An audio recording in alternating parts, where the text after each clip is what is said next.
that's just where we are. That's where we are. And so Dumpy will continue in February, I promise. Our first movie this evening, I've got 2 theatrical releases, 1 streaming release from this weekend, and I'm 2 theatrical releases from last weekend. All right, we got Send Help. So, Send Help is the next movie, the newest movie from Sam Raimi, and obviously Spider-Man, the first 2 Spider-Man movies, fame. He did the Doctor Strange and the Multiverse of Madness, but also he's probably most famous for the Evil Dead movies with the Necronomicon and fun things like that. So the thing that you have to remember and know kind of about Sam Raimi is he's a hyper stylized director, and that really shows up in this movie. I mean, he really brings forward with a vengeance his practical effects and creature, like monster creatures, but human monster creatures, and just you know in a movie that you wouldn't expect. It almost feels jarring sometimes. Some of just every once in a while there'll just be like I'm a Sam Raimi movie. So this movie features Rachel McAdam as a middle-aged woman who is a manager in a corporation looking to become a vice president. She's in the strategy and planning organization. The company, the sort of like the owner CEO dude has passed away. He's going to be now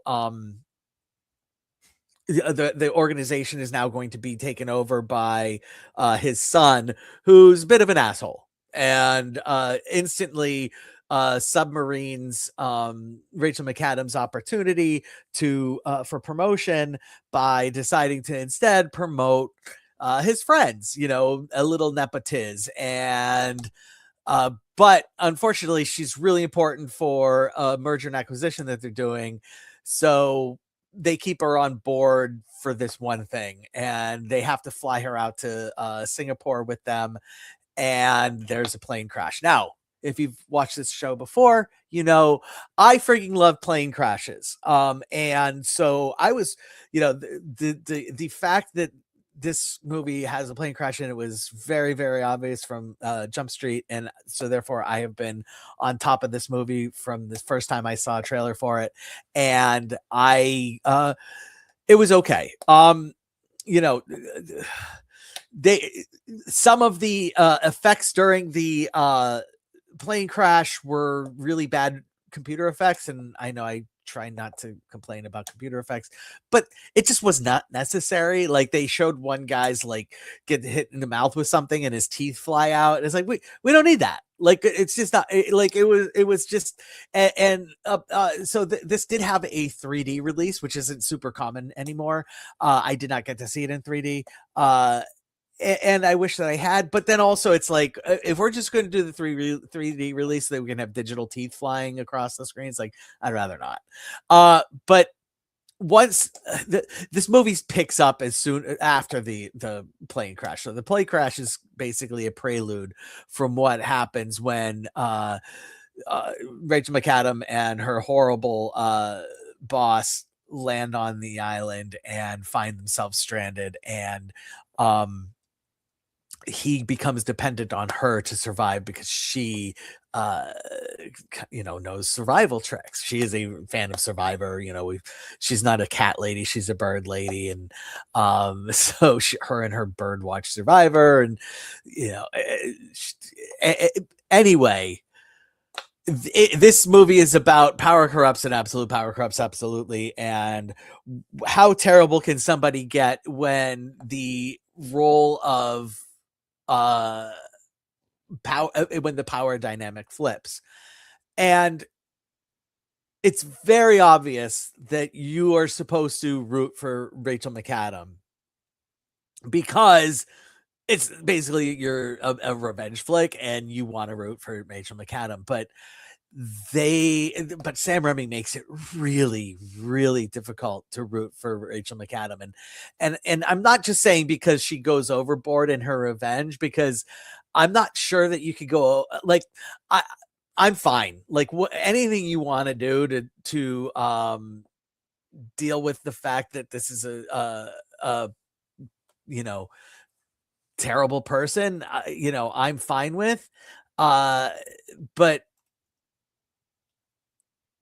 I don't know, man. There are things that this does that this movie does that are just too much. Like but it's meant to. Like they're trying to make it. Or Sam Raimi is trying to make it so that you really aren't supposed to get totally behind this person. But I want to. And so you really have to make a decision. It's like, okay, I'm just going to get behind them and just deal with it, until I didn't. And so that's where this movie, it's really fun. It really is super fantastic fun. It has a lot of shades of Triangle of Sadness from a few years back. If you've seen that movie and you enjoyed it, this one is going to be right up that alley.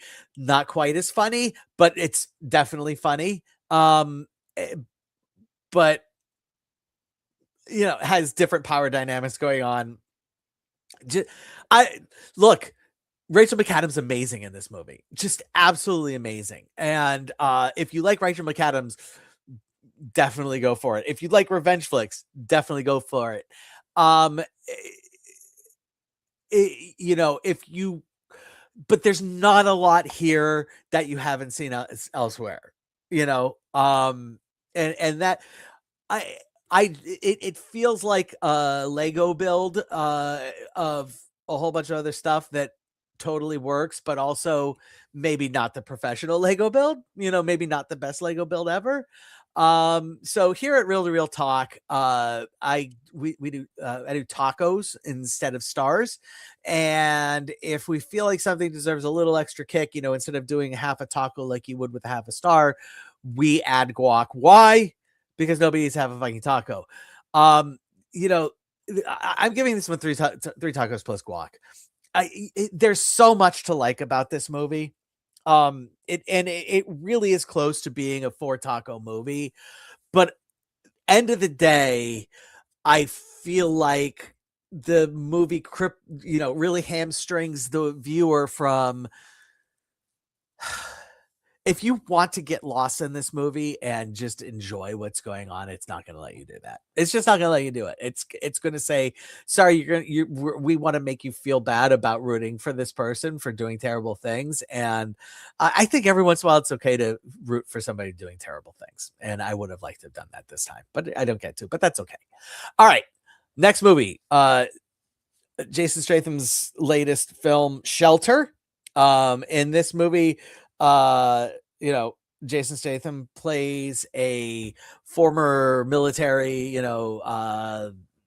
MI6 version of, like an MI6 hyper secret agent kill squad guy who is hiding out on an island in Scotland, in a lighthouse that doesn't even work. And the sort of like boatsman that he pays to come out to deliver him food and stuff out on this island crashes, and his niece, who helps with the delivery, gets shipwrecked on this island. And now Jason Statham has this girl that he has to deal with who has an injury, and he needs to nurse her back to health. Ends up having to go back to the mainland on his own and is spotted, and they decide this is a guy that we need to kill. And now that we know where he is, and they go to try to kill him, and that's the movie. And so then it becomes a Jason Statham movie. I mean, this movie is exactly what you're expecting and delivers on it. And the kid. Okay, so let's talk about the kid. All right, so kids in movies can absolutely ruin movies. a lot of, and how does that happen? I think the way kids in movies can ruin movies is, one, they just can't act. Not the case here. The young actor that they got, Bodhi Ray Brethnock, Bodhi Ray Brethnock, fantastic. She does an excellent job. The other way that kids can ruin movies is they are written poorly. And the situation where this happens, is they become whiny, they bog everything down, they become a problem. Everybody becomes too attached to them to the point where they endanger themselves and blah blah blah. Yeah. But it's the driver. It's not the situation where somebody's trying to do something and they bog it down. This is the situation where the kid bogging the whole thing down is the plot driver of the movie. And so in those scenarios, you have to decide, am I going to forgive it or not? And in this case, I just forgave it, and I'm just like, okay, the kid is there's going to be, like, I'm not going to be able to go 10 minutes without the kid causing a problem, because that's what the kid's here to do. Would Stratham get out of this if he just ditched the kid at a place? 100%. But he's emotionally invested, and so therefore he's not going to ditch the kid. Trigger warning: they kill the dog. I'm not even going to spoiler alert that. I'm just going to trigger warning you. They kill the dog, and that pissed me the fuck off. But that's okay. Because once the action starts, it's engrossing and fantastic and fun, and I don't know. Look. This is a 3 taco movie. That's all there is to it. There's really, this, what you're getting with a Jason Statham movie. This is not, what's the oh crap. I gotta look up Statham on the IMDb. It's gonna take 1 second. There he is. This isn't, the one that he did most recently with A Working Man. This isn't The Beekeeper. This isn't even Operation Fortune Ruse de Guerre. Wrath of Man. This isn't Wrath of Man. Scratch A Working Man. This isn't Wrath of Man. That's the one that came from Guy Ritchie. This isn't a Guy Ritchie movie, Wrath of Man. This isn't The Beekeeper. It's The Working Man. It's A Working Man, where it's just it's just a good action flick with Jason Statham in it, and not great. And so it's 3 tacos. And if you like Jason Statham, you'll like this movie. If you don't like Jason Statham, this is not for you. Whereas I don't care what you feel like, Beekeeper and Wrath of Man are both fantastic. You should see both of them. All right. The Wrecking Crew. The Wrecking Crew is a Prime release, and this one is starring Jason Momoa and Dave Bautista as half brothers whose father, the movie opens with the death of their father, and he mails a mystery package to they're all from Hawaii. Dave Bautista still lives there. He is the trainer of the Navy SEALs. The half brother Jason Momoa lives in Oklahoma and is a police officer on a reservation. And the father mails something to Jason Momoa, and that causes the Yakuza to show up on Jason Momoa's doorstep, and that is the impetus that we need to get Jason Momoa on Oahu, so that we can tear some shit up. And this movie tears some shit up. Look, the comparison that this movie is getting is, this is a throwback to 80s action movies. And one, it is unapologetically R. And bravo. Like, just an absolute bravo we're going to be saying fuck a lot, and that's just the way of it, and no apologies. There are two not just dick jokes, but like physical humor dick jokes in the Wrecking Crew in the first like 15 minutes with Jason Momoa, which are just like I am all in favor of physical humor dick jokes, apparently, because I thought it was hilarious. Like I just was in. I'm like, okay, yeah, let's do that. Momoa and Batista, disliking each other, and just giving each other shit throughout the whole movie. Again, I'm on board. It has I would say the weakest part of this movie is the one scene where they actually get into a physical altercation, because it's just like, yeah, okay, obviously we had to have this scene, but guess what? The scene really doesn't do anything for the movie, and no, we didn't need to have that scene.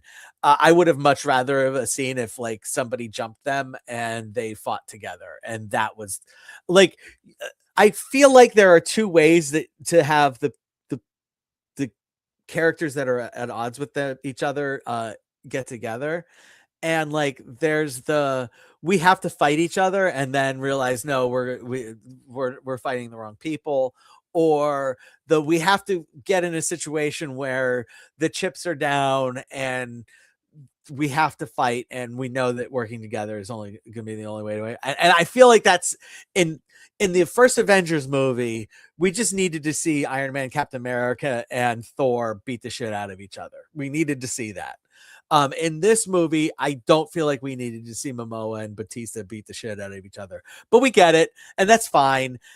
There is nothing surprising in this movie. There is nothing exceptional in this movie. There's nothing bad in this movie, other than maybe some of the acting and some of the writing, but that's okay.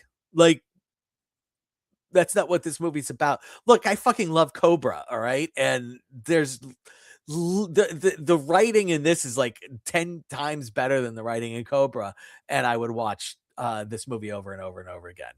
Just like I used to watch Cobra over and over and over again. But also I know what it is, and it's a Three Taco movie. 2 Three Taco movies right in a row.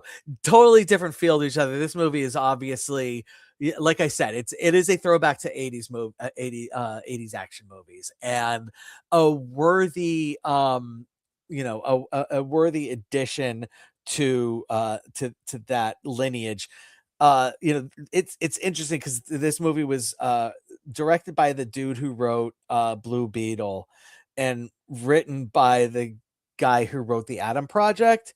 And if you had said, we're gonna put those two people together and make a movie, I would have said, that might not work. This works. Bravo to them for stepping it up. Next movie. Now we're into the stuff that came out last week. I didn't even see these last week. I saw this, the week before. I saw them this past weekend. I saw a lot of movies this past weekend. But my son said, "Hey, are you gonna go see Mercy?" And I said no. And he's like, "Oh, I want to go. It looks terrible." And I said, "Yeah, it does look terrible. That's why I didn't want to go." He's like, "Yeah, but I want to go see it." I was like, "All right, fine."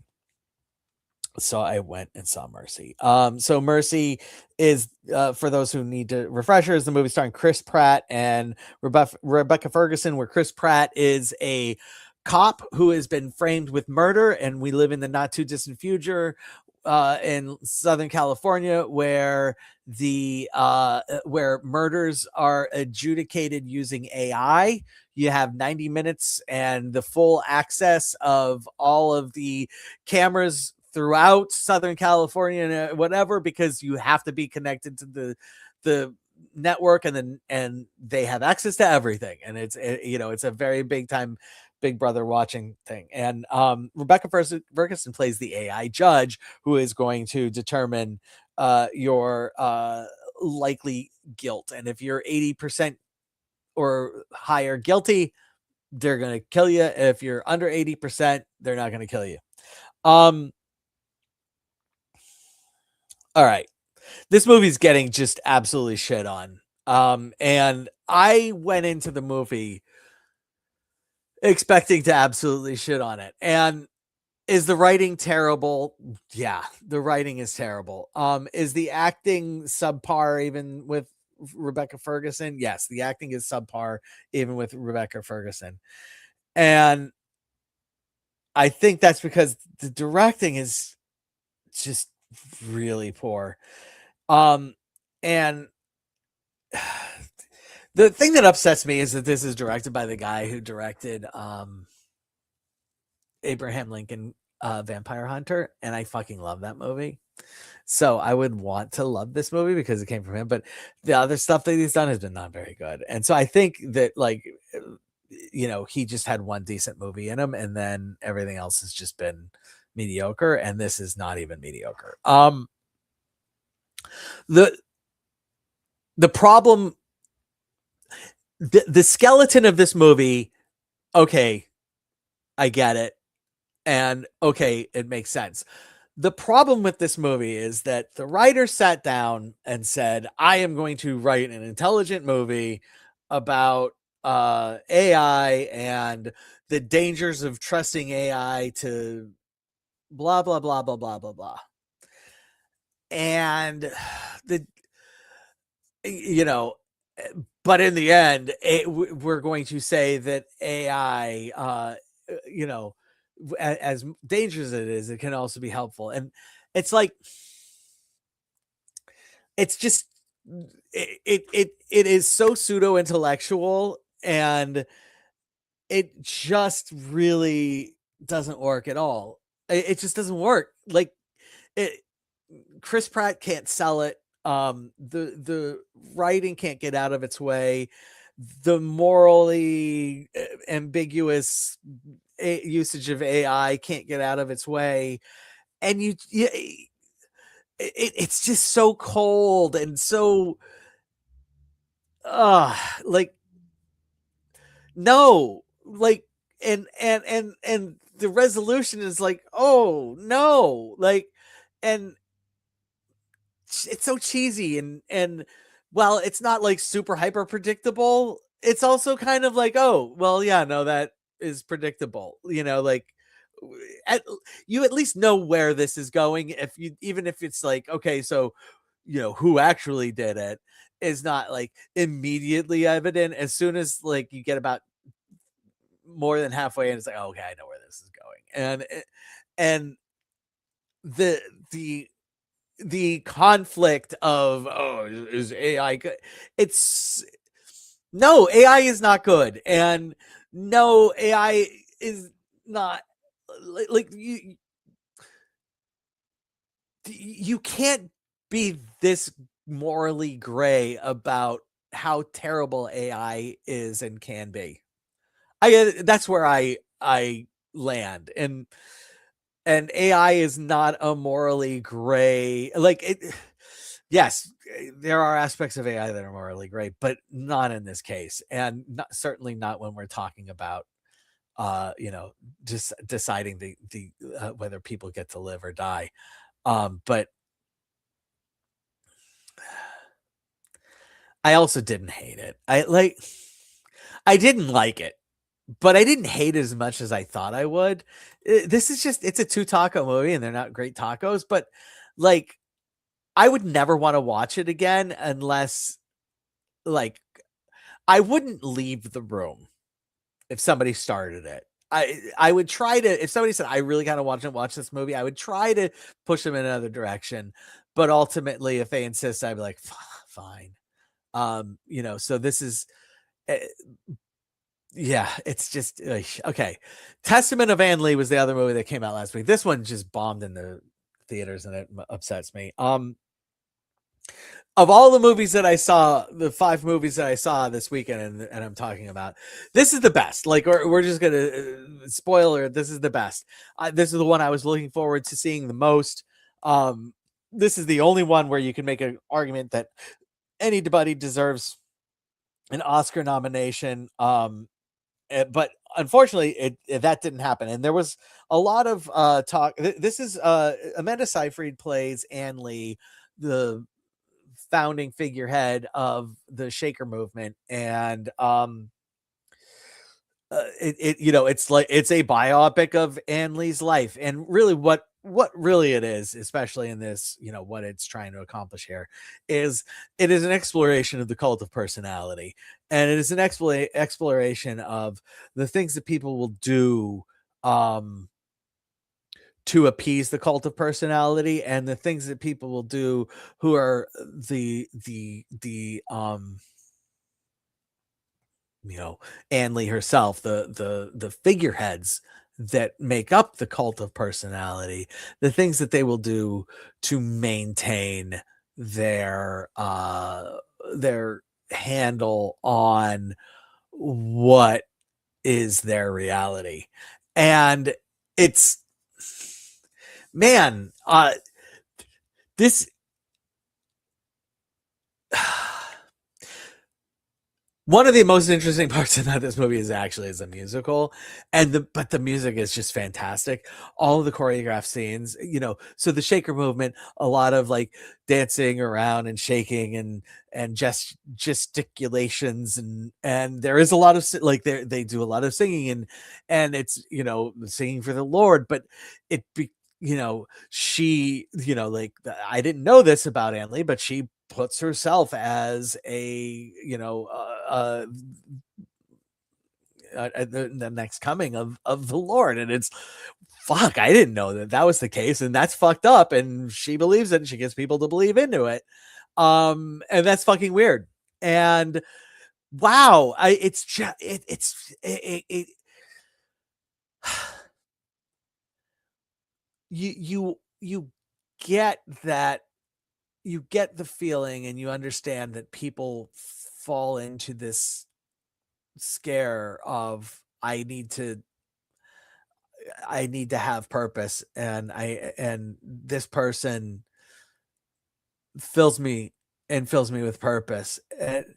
But also, it almost doesn't go far enough to drive home the toxicity um of of people that have that you know people that have that have that kind of power over others. And um but also, it's so uh, you know but at the same time, I get it, like, because the everybody, and the intelligent viewer is going to understand the toxicity, and uh, maybe you don't need to, maybe there isn't a need to drive it home with a mallet. And this is such a beautifully rendered movie, but also so complicated, but the complications are so obvious. And so it's not like it's morally ambiguous like this last fucking movie, Mercy. It's clear where the filmmakers are trying to take you, and it's clear what they're trying to say, but with it's, you just have to be willing to accept that, you know this is a presentation of the person, and this person is a problem, but also the story itself is interesting enough to make it so that you want to move down, and you want to continue on, and that's really what and it's you're propelled down the movie much like somebody would be propelled into the cult of that personality, and it just works. It totally worked on me, and if somebody said, "Oh, I hate this movie," it's like, okay, I kind of understand, I get it. uh, I would quibble that the fucking acting in this movie is perfect for every pinpoint. Every actor is amazing in this movie, especially Amanda Seyfried. um but if you had a problem with, sort of like the message and where the movie was taking you, I get it. I just hope that more people give it a chance, because it's worthy of that chance. Testament of Ann Lee for me is getting four tacos. Just fantastic. Absolutely fantastic. Beautiful watch. Tough watch. It's not a super easy hang, but you know, certainly worthwhile. Hey, that's our show today. 5 movies good times. We'll be back again next week. We got to there's not a lot coming out, but hopefully we'll have some fun. And hey, make sure if you see a movie that you want to see, go see it in theaters. Support your local theaters. Thanks for joining me, Paul Britton, Real Talk.